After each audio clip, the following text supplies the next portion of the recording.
के ग्रामवासीगण, वरिष्ठजन, नौजवान साथी, हम इसके बाद भी लेंगे, और जितने भी हम लोगों के यहाँ पर साथी उपस्थित हैं, आप सभी का स्वागत है, सम्मान है और धन्यवाद देना चाहेंगे कि आप लोगों ने अपने दरवाजे पर, अपने गांव में, अपनी ग्राम सभा में हम लोगों का सम्मान बढ़ाया है। भाई योगेश यादव जी, रोहित विश्वकर्मा जी, लालचंद जी, युवाओं के नेता और बहुत ही लोकप्रिय आप लोगों के बीच भाई मटरू पहलवान जी, आशुतोष जी, अभिषेक, संदीप यादव, समाजवादी लोहिया वाहिनी के जिला उपाध्यक्ष भाई अभिषेक तिवारी जी, छोटा भाई सतीश पहलवान जी, जिला महासचिव अनिल यादव जी, पहलवान जी अंकित पहलवान जी, पंकज कुशवाहा जी, ओमकार यादव जी, बड़ी संख्या में नौजवानों के साथ इस कार्यक्रम में चल रहे भाई प्रमोद यादव जी, बड़े भाई सुनील यादव जी, सोनू, पंकज, रवि, जिनका नाम ले पा रहे, जिनका नाम नहीं ले पा रहे, सब लोग ये मान के चलिए कि सब लोग हम लोग कार्यक्रम में हैं और सबका योगदान है, सबके सहयोग से ही कार्यक्रम हो पा रहा है। हमारे भाई जिनके दरवाजे पर हम लोग उपस्थित हैं, अफजल अली जी, जब से हम इनको जानते हैं, हम लोग के संघर्ष के समय हमेशा कदम से कदम मिला के चलने का काम किया इन्होंने। ये बहुमुखी प्रतिभा के धनी हैं, ये कई काम एक साथ कर लेते हैं, एक जिम्मेदार नागरिक और एक जिम्मेदार बेटे का फर्ज निभा रहे हैं। इसके लिए इनके परिवार के, इनके माताजी, इनके पिताजी, हम उन सबको बधाई देना चाहेंगे कि आपका बेटा अच्छा काम कर रहा है, जिले में इसका अच्छा नाम है।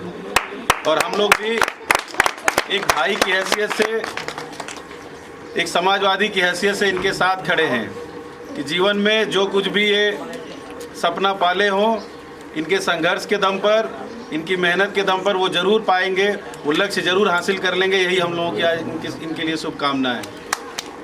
साथियों, हम सब लोग इस देश के लोकतंत्र और संविधान को बचाने के लिए लोगों के बीच जाने का काम कर रहे हैं। आप सभी जो आज पहली बार हम लोगों के साथ चल रहे होंगे, सब लोग देख रहे होंगे कितनी दिक्कत होती है। कहाँ गांव-गांव, मेड़ हम लोग चलते हैं, कहीं कंकरीली रोड मिलेगी, कहीं पथरीली सड़क मिलेगी, कहीं खाली खेत मिलेगा, कहीं मेड़ मिल रही है, तरह तरह की चीज़ें मिल रही हैं, धूल मिल रही है, मिट्टी मिल रही है, धुआं मिल रहा है। सब कुछ को झेलते हुए, सब कुछ का सामना करते हुए आप आगे बढ़ रहे हैं और अपनी बातों को रखने का काम कर रहे हैं। ये कोई छोटी मोटी बात नहीं है, कोई बच्चों का खेल नहीं है। जो आप कर रहे हैं वो वास्तव में आने वाले भविष्य को बचाने के लिए किया जा रहा है। कि कहीं से तो प्रयास हो कि इस संघीय और आतताई सरकार के खिलाफ आप अपनी जिम्मेदारी को निभा सकें। कैसे इन लोगों ने पूरे देश के सभी संसाधनों पर, संस्थानों पर और जितने भी संवैधानिक संस्थाएं हैं, जितने भी संसाधन के केंद्र हैं, उन सब पर कब्जा बना करके और उनको औने पौने दाम में निजी हाथों में बेचने का काम किया जा रहा है। उसका दुष्परिणाम ये होगा कि बाबा साहब का बनाया हुआ संविधान और इस दुनिया के लिए सबसे बेहतरीन उदाहरण हम लोगों का लोकतंत्र जो है, वो आज खतरे में है। उस खतरे से हम लोग कैसे निपटें?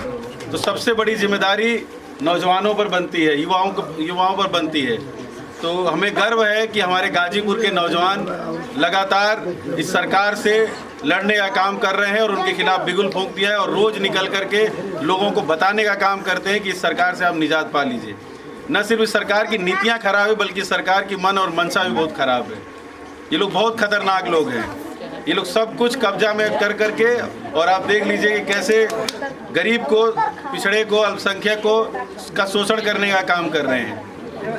आज लोकतंत्र का चौथा स्तंभ ध्वस्त हो चुका है, पूरी तरह से उस पर सरकार का नियंत्रण हो चुका है। जो सरकार कहती है वही वो काम करते हैं।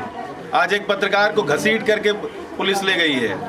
सोचिए, ऐसे ऐसे झूठ फैला रहे हैं और उसको बचाने वाले भी बहुत सारे लोग हैं और यही सरकार के लोग उसको बचाने की बात करेंगे। और ऐसा एक पत्रकार नहीं है, कम से कम सैकड़ों की संख्या में ऐसे पत्रकार हैं जो देश में ऐसे ही रोज आए दिन अपनी बातों से आग लगाने का काम करते हैं और समाज में जाति के आधार पर, धर्म के आधार पर बांटने का काम करते हैं। इनकी भाषा देख लीजिए, ये पत्रकारों की भाषा नहीं है। पत्रकारिता का इन लोगों ने जनाजा निकाल दिया है।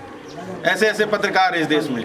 हम लोग अपनी पूरी पदयात्रा के दौरान किसी पत्रकार को, किसी मीडिया वाले को नहीं अपने साथ रख रहे, क्योंकि हमें चिंता है अपने देश की कि हमारा देश जिस स्थिति में आज पहुंच चुका है उस स्थिति में ले जाने वाली ये सरकार तो, ये सरकार से तो हम लड़ेंगे ही लड़ेंगे, लेकिन उनका साथ देने वाले ये दलाल पत्रकार भी हैं और इनको कहीं नहीं छोड़ना, इनसे कोई हमदर्दी हम लोगों को नहीं है। और आने वाले समय में और भी जो पत्रकार हैं उनका भी यही हाल होने वाला है।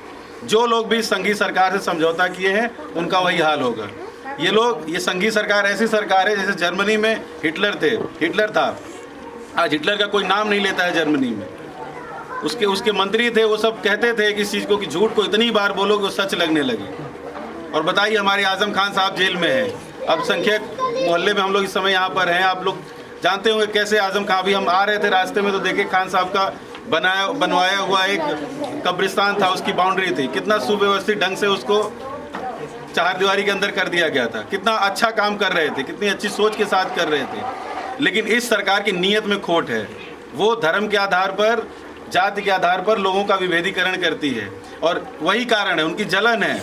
उनसे ईमानदार, आजम खान से ईमानदार नेता इनकी पूरी पार्टी में नहीं है। इनकी पूरी पार्टी एक तरफ और हमारे आजम खान एक तरफ, इन पर कोई दाग नहीं है। लेकिन जानबूझ करके, जलन के नाते कि कैसे कोई अल्पसंख्यक आदमी, कैसे कोई मुसलमान आदमी इतनी ऊंचाई पर जा सकता है और कितना सीना ठोक करके अपनी बात, सच्चाई की बात कह सकता है। नहीं पसंद आया इन लोगों को। सरकार बनी तो उनको जेल में डाल दिया है। हम समाजवादी लोग लगातार उनके लिए संघर्ष कर रहे हैं। तो ये सब बात है, एक एक को चुन चुन करके आपको अलग करके मारा जाएगा और हम लोग तमाशा देखते रहेंगे। तो इसीलिए हम लोगों ने तय किया कि हम तो घर में नहीं बैठने वाले, हम लोग लड़ेंगे इस सरकार से।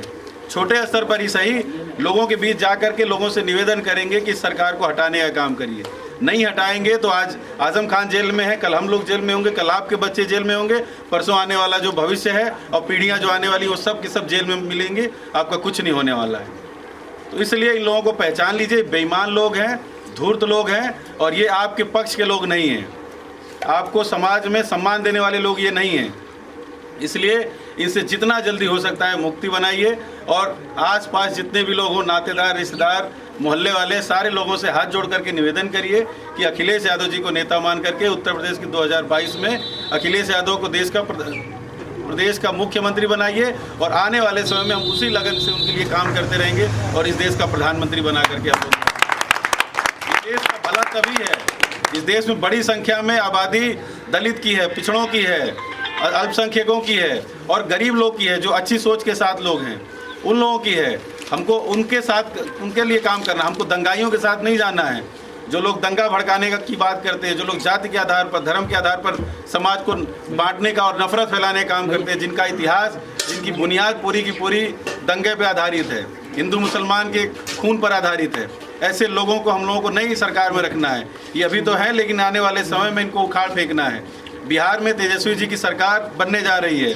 वहाँ के सारे लोग मिल करके तेजस्वी यादव के साथ खड़े, क्योंकि युवा रोजगार चाहता है, किसान अपनी उपज का सही दाम चाहता है, लोगों को सम्मान चाहिए।